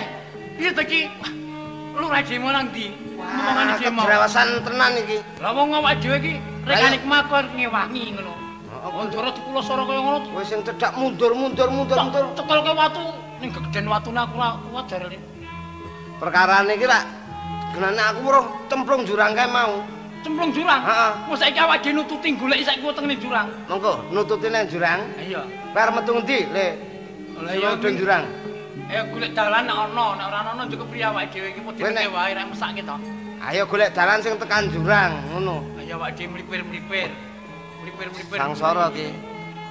Apa kowe karo aku do gendong-gendongan ngono apa piye? Jurange jerone semono, Je. Apa awake dhewe bal nyang pertapan ngandani wong tuane? Ora, piye? Nek ngandani njuk kepriye? Iki rak urung entuk keterangan kepiye?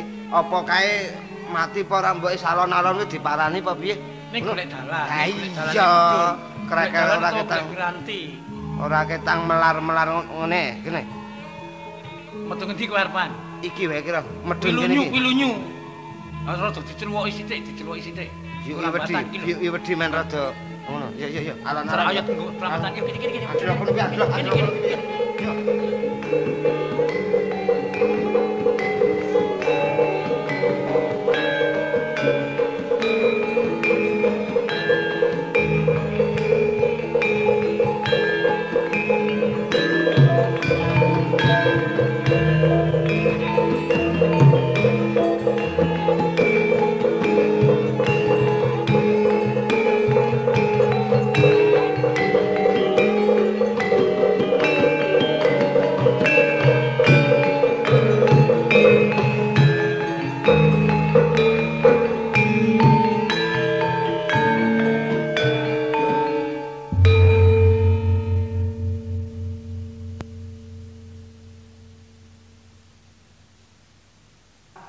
Kene manapun.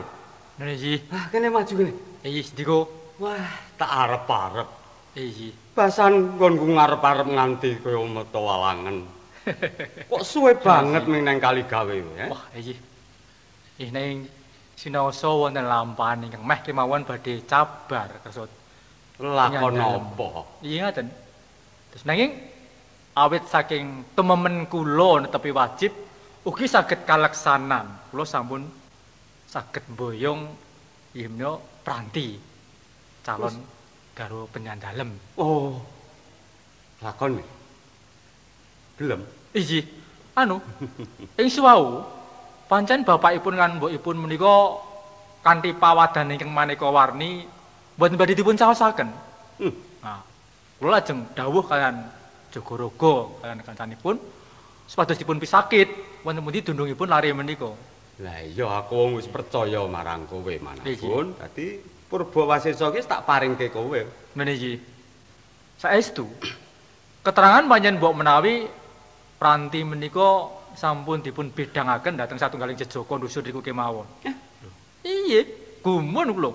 Ing atasipun pengiran dalem kok malah badhe dipun tanding-tandingaken kalian lari dusun. Apa goroh wong tuane, Pak Naya mbiyen rikala aku rawuh ning omahe Pak Naya. Wong matur nek durung duwe pacangan, durung duwe bojo kok njur dipacangake kepiye ta? Kula piyambak menawa nggih gumun.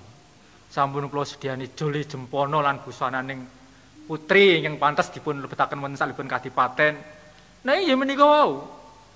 Kesah larinipun menika. Mbok menawi nggih panjenengan dipun kan kesah menika. Tak ngono to Jogorogo, Nggih, nggih. Lunga.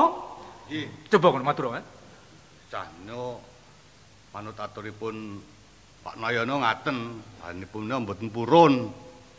Lajeng dados pundi? Jeng kula kalian kakang kula kalian Ki Lurah menawa kula padosi pinanggih wonten sendang larenipun. Ning kowe teko nang omah iki bocahe ra ono ngono? Mboten wonten, sampun lajeng ngajar Pak Naya menapa. Iya. Wonten sendang malah kalian lari jaler. Sapa kuwi? Jirosipun Sepranti kuwi. Inggih. Jirosipun pacanganipun wong ngaten. Prastyo naminipun Kanjeng Bupati. Iya, Prastyo. Prasetyo. Iya. Saiki ning kelakon kok bayang ta pisan? Sampun. Ya wis ben. Ya wis ben. Iya. Nek ndek pacangan sing jeneng Prastyo ya wis ben ning waton saiki wis kelakon kok boyong. Tapi larenipun jalan sampun pejah. Pejah ngono. Kula cemplungaken jurang. Nah, malah wis kebenaran. Iki wis ra ono pengarep-arep wis Pranti karo si. Mboten wonten pepalang malih. Heeh. Wis saiki kene. Coba ndi? Bocah aku selak pengen nyawang jadi wonten Jawi. Kang. Ayo, perlu. Atur sore.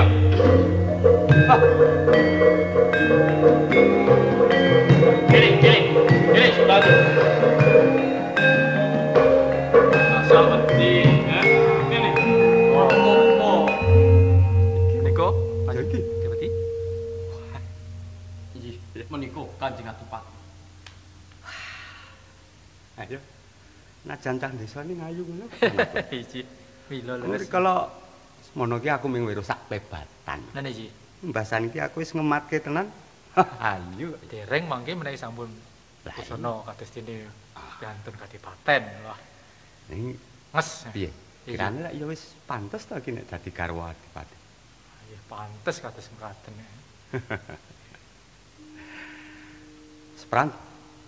Spranti. Mbok aja mindingkluk wae, Wong Suli meneng wae. Damu karo Kanjeng Adipati kok meneng wae. Kok ndingkluk ki ngapa? Lajeng meneng mawon kok. Lho. Kowe iki tak timbali jare. Kok meneng kepiye? Aku ki adipati. Aku pancen butuhke kowe Spranti. Aku utusan marang Patih Manabun. Lan Jogorogo, Gosuka teko ning omahmu. Kowe tak kon boyong kaya aturke nang ngersaku. Kowe arep tak pundhut garwa selir. Nggih ning kula mboten purun. Sebabe apa kok ra gelem ki, Kok sebabe mboten purun niku nggih mboten tresna. Lho. Wong aku ki arep muktekke kowe. Ora mawon. Kena mawon niku ning kula niku mboten purun. Dipikir sikit ta. Empun. Kowe aja kesusu wangsulan ora gelem. Empun kok Kanjeng Adipati, kula mboten purun. Kleru. Jane kleru Sepram. Nek kowe ora gelem tak pundhut garwa ki kleru. Pisan kleru kowe ora mesake karo wong tuamu. Aku ngerti kahanane wong tuamu lan omahmu. Nek wong tuamu ki wong sing ra duwe uripe ming jagake dodolan gawean kanigara. Coba ta. Tur kepenake sok kapan wong tuamu ki. Nek ora kowe tak pundhut mlebu ning kadipaten tak garwa selir. Mboten kula ngangge sandangan kaya ngoten nggih pun seneng, urip kaya ngoten nika nggih pun rumangsa tentrem. Ning aku ki ngeman karo kowe, ngeman karo wong tuamu Sepranti. Dasar aku tresno marang kowe ya. Meng kula mboten mawon kok. Kowe aja uguh. Aku ki tresno tenan Sepranti. Mboten sah tresno. Loh. Wong tresno kok ora oleh kepiye? Nah, kula mboten purun, kula mboten tresno. Ora tresno tak karepmu. Ning sejene aku, kowe kudu iso mawas. Lan iso mikir, aku sapa? Aku sing kuwasa ning kadipaten iki.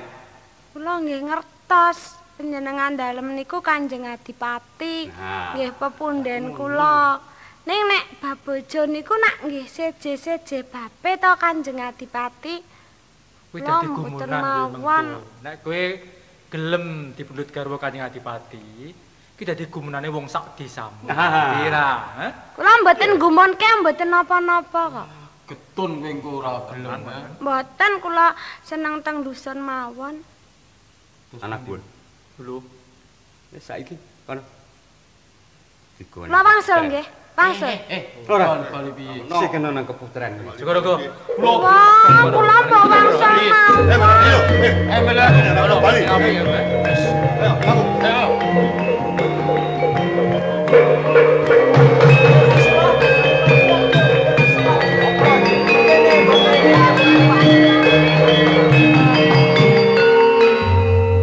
Rame-rame iki sapa? Kula. Ana Bun? Kula. Sapa ta iki? Kula piyambak dari nate wanuh. Kula Dadap, kawula daleming kadipaten. Kula bojone Kang Dadap nika. Wani munggah ning Kenapa kowe suwane kadipaten ora tak timbali? Matur Kang. Hah? Kowe apa aku sing ana? Wedi aku. Nggih, nyuwun ngapunten Kanjenge. Kadipaten Pandhanaran iki geger. Kawula kabeh do ngungsi. Nggih, Kok salam tunjang mboten kanten-kantenan, mboten aman, mboten tentrem. Matur aja sak matur. Geger-geger. Tentrem kahanan Adipaten Pandhanaran kok kowe ngaturke geger. Dusun. Ana apa geger, Adipati dusun. Wonten anu. Akeh maling. Mboten. Dede niku anu bontotan ya Kang. Bontotan. Buntutan apa? Buntutan apa iki? Buntutan apa? Ngaten Kanjeng Adipati. Kawula daleming kadipaten menika rak sakmenika sami kesah sedaya. Sebab saben dalu menika dipun menapa? Kowe sing ngomong mbokmu, wah wedi aku. Ayo. Dipun ngajri ora iren. bontotan pun mboten duwe mata niku. Ning saged mlampah. Mayit ning gesang malih ngoten kados. Nggih, nika dibuntel lawon putih nika lho. Wujude kaya mayit. Nggih, pethak rupane. Wah, pun ajrih saestu Kanjeng Adipati. Kisruh ning desamu ngono apa? Mboten ning desa kula, pundi-pundi. Pundi-pundi engko gak tekan kadipaten kene. Saged ugi Kanjeng Adipati. Kaya iki lajeng dipun penggalahaken nika. Iki. Wah, iki semarai kisruh niku. Bunek iki. Marai bingung.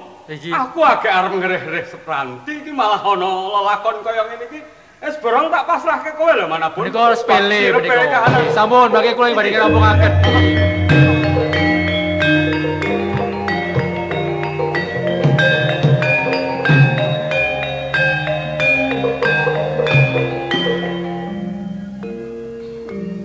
Kang, kepiye?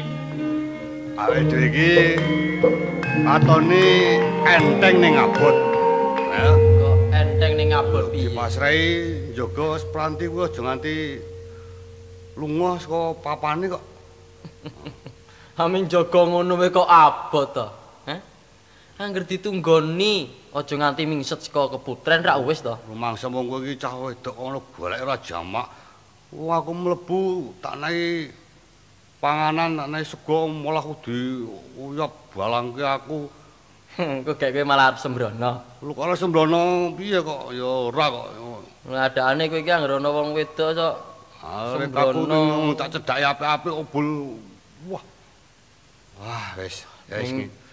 Nganu kae, Pranti jane cah wangkal. Ming durung ngerti wae. Bodho kok kaya. Engko nek wis ngerti nek dadi garwane Ngadipati iki enak lan kepenak, mesti gelem lakoni. Ah ya mlawak dhewe iki nang regol kene iki ya awake dhewe sing luwih ngati-ati. Ya. Ya senajan kadipaten kene iku ora rusuh ning awake dhewe gak kudu sumadya yen ana apa-apa, ana. Ya nyatane perang karo Mataram ya durung rampung to. Nah, mlane kuwi ya mbok menawa ana wong Mataram sing mlebu ning wewengkon kadipaten ora ngerti awake dhewe. Ora. Kanjeng Adipati iki jane piye to? Penggali iki kepiye? Awang perang karo Mataram durung rampung kok ya kober-kobre menggalihke wanita. Kowe ora ngerti ya atake Kanjeng Adipati. Panjenengan Kanjeng Adipati iki rak senengane rak ngono kowe ta yen ana cah wedok ayu sithik wae terus timbali ya ta. Ya ning ngono ya ngono ning nek wis rampung ngono lho. Nek perang iki wis rampung lah. Kang. Apa? Sumbrit banget angin iki kok beda dadi angin kok sumbrit banget to. Jan rada adem iki, bengi-bengi rada. Oh mergo ketiga iki apa ya, Kok kekes kaya bedhedhing ngono to ya. Karang kedik. Kang. Ngopo kowe kok depel-depel iki ngopo? Sik to. Kaya krungu suara. Kang. Suara apa to? Kayak asu apa suara apa? Asu mbaung ngono apa piye? Ini asu kok gedokku mengkorok banget dirasane, Kang. Kowe kene, aku kono wae. Kae dudu swara asu kae. Kok weh blindang-blinding je, Kang. Aku nang kene yo deg-degan sajane. Atiku iki lho. Mulih wae apa?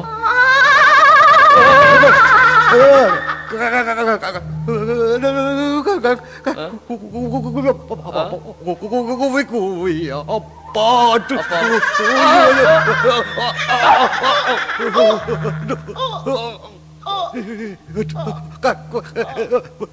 apa? Iya, aduh.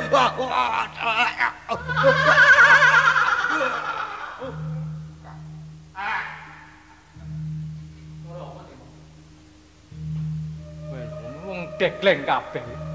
Kanca kok malah do turu iki piye? Tangi. Lho, kok nyep kabeh awake? Go. Lho. Apa iki? Kok kaya suarane ning kamar kayak tilakane? Oh, ora ono. Oh, bisa go kamar penjogo anu sok penjogo kono kae. Lho, bener ora ono. Oh iki ngene lawang kok nyolowadi adate minep kok mengo.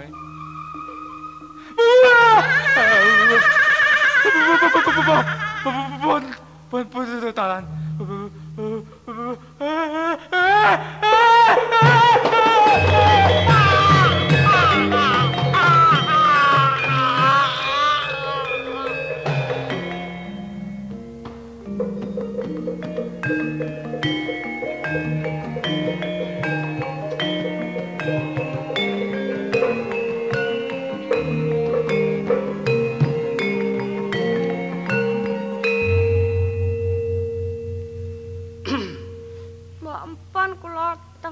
Dhewe mawon.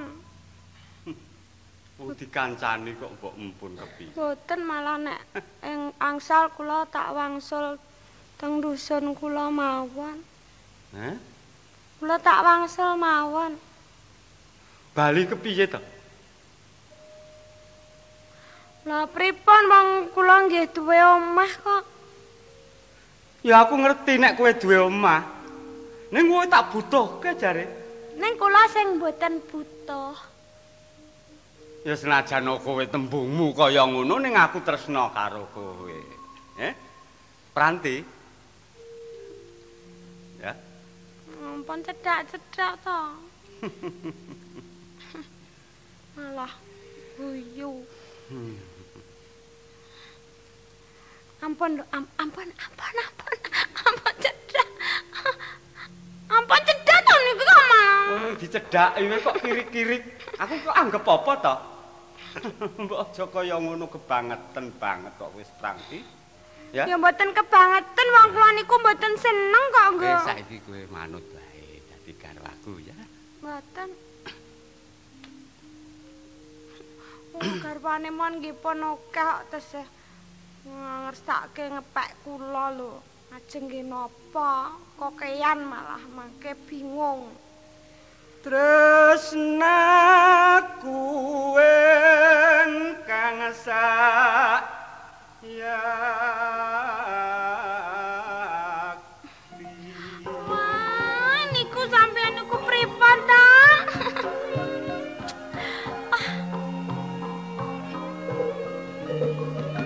Wong nggih pun diaturi ta, kula niku mboten purun. Sira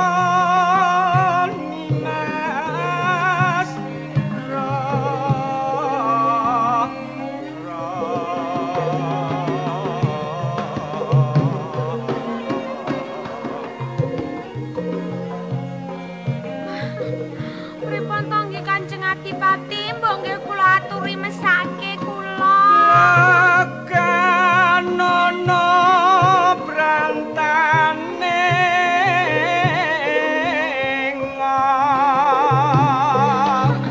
ampun ta.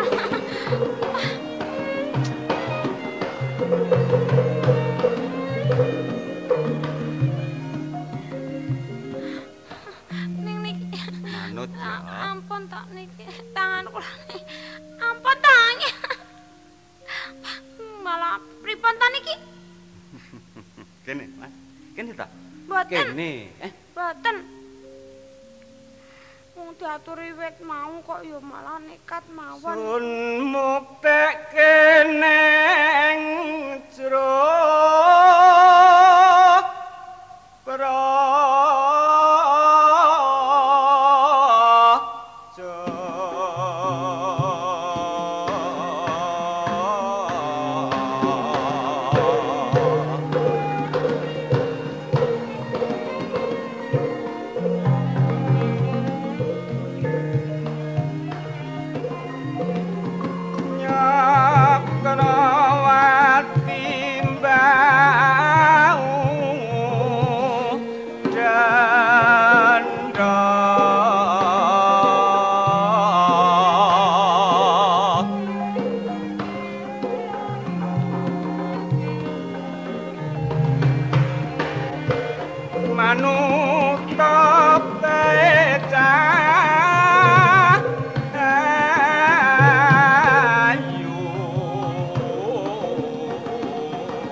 merasa nangis. Kok nangis ngopo? Kelingan wong tuamu apa? Sok bali. Bali nek kowe pancen wis kangen wong tuamu, Ya? Mboten ming kangen nek kula niku. Apa? Kelingan pacanganmu? Nggih ning pacanganmu wis mati kok. Ning kula niku nek teng mriki terus ra nggih rasane niku nak kesiksa to wong. Loh, kleru kuwi. Nek kowe matur kaya ngono kuwi kleru.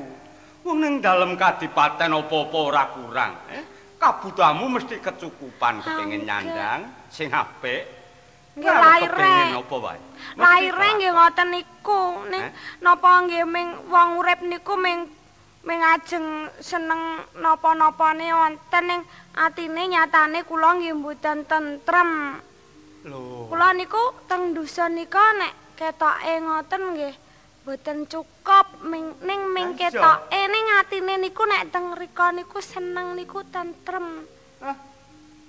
Mapan ning kadipaten kahanane kaya ngene karo mapan ning desamu kaya ngono kowe. Kowe urip nang sak ngisoring gunung. Coba to. Kowe arep butuh banyu wae dadak adoh lehmu golek. Nang kene kowe ora kangelan diladeni para abdi kadipaten. Kene kowe wis kepenak. Nggih, ning wong kula sak lawase mboten tau diladeni kok napa-napa kula nggih mbudidaya dhewe. Kula nggih luwih seneng, luwih mantep nek gesang kula niku nggih mergo lek kula nyambut gawe dhewe. Ngoten nek niku karep kula. Mula saiki ngrasake. Mboten. Kowe diladeni lan ngladeni. Mboten ajeng ngrasake kok kula. Kowe diladeni para abdi lan ngladeni karo kersaku. Ya. Nek ngladeni panjenengan napa mboten mawon. Kowe aja bugul. Jeng Adipati kula aturi welas kula niku rak nggih kawula panjenengan to. Nah, monggo panjenengan menika pengayoman kula.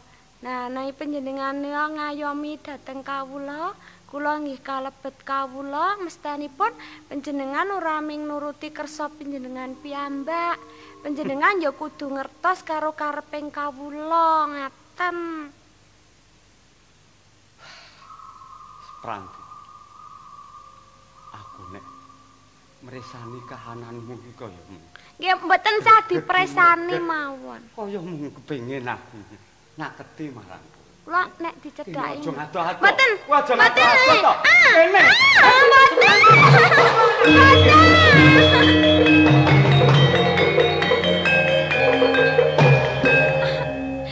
Loh. Ana ndi? Supranti. Kula. Ayo. Mboten. Aja lunga kowe, Mandhet to. Mandhet.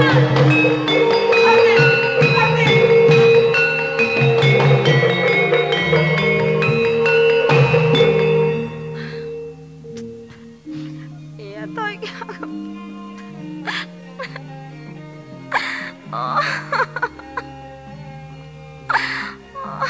Pak, kowe kok sing marahi aku dadi kaya ngene.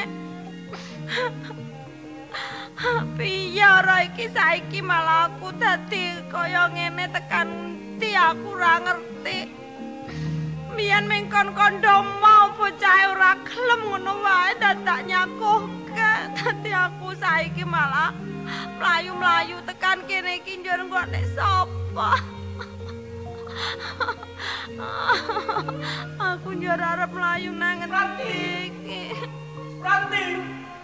Lah, Pranti. Aduh. Nang ndi kowe,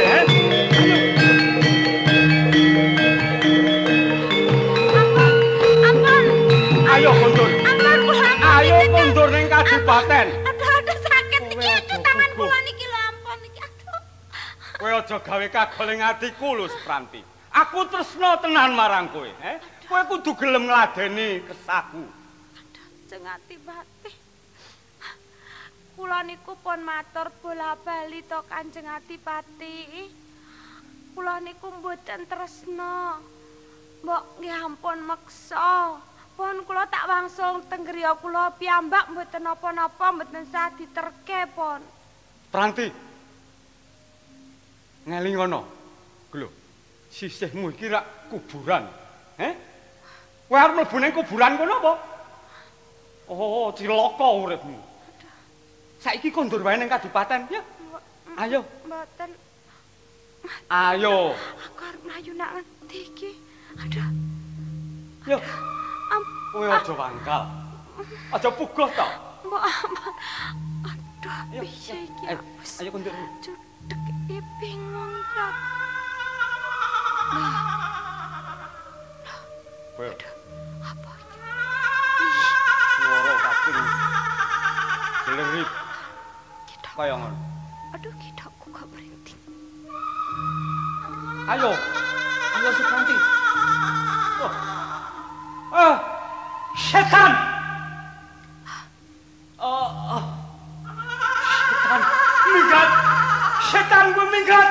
Setan.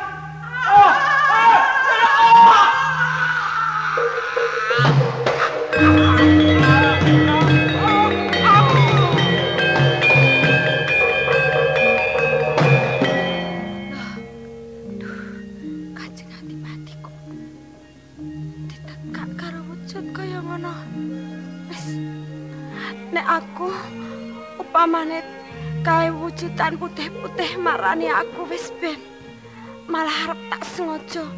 Wis aku patenono. Tinimbang aku isin aku mulai ya ora ngerti dalane. Wis aku patenono. Aku patenono aku. Aku lilo mati. Apa meneh aku saiki wis pisah karo Kakang Prasetyo. Pranti. Aku patenono. Pranti. Aja cedak-cedak. Aja cedak-cedak aku wedi. Sawangen aku sapa Pranti? Prasetyo.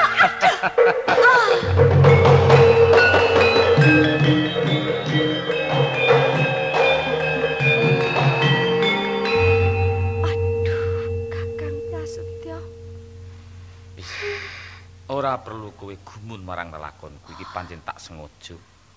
Aku malah bingung. Kok kowe nempuh dalan kaya ngono kuwi? Piye? Mergo aku ngemban dawuh pangandika dalem Kanjeng Sultan Agung Nganyokor Kesuming Mataram. Aku kudu nyampurnakake dipating Pandhanaran kang tetelo balela marang ratu. Paning ra aku dadi ya wedi tok kuwi mau. Kok nganggo wujudan kaya ngono. Cara wae. Mulane saiki ngono. Aku ra ngira nek ketemu lho iki mau. Oh, kowe malah medeni. Jejibanku wis rampung. Hah? Ya. Lah kowe kira tanggaku ta? Aku ki sak tenane abdi daleming Mataram. Ning lho, terongan? Ora. Ora aku abdi dalem Mataram. Aduh nyun pangapunten. Lho kok nyun ora apa-apa ora. Mula mboten mangertos menawi panjenengan menika abdi dalem nggih klebet papunden kula ngaten. Ya wis kaya ngono kena. Saiki becik kowe tak sowanke ning Mataram perkara nggonmu dadi manten karo aku. Mengko sakwise aku sowan menungso dalem Kanjeng Sultan Agung Nganyokor Kesuma, ya. Kula badhe dipun sowanaken. Iya. Oh nggih, monggo nderek kemawon.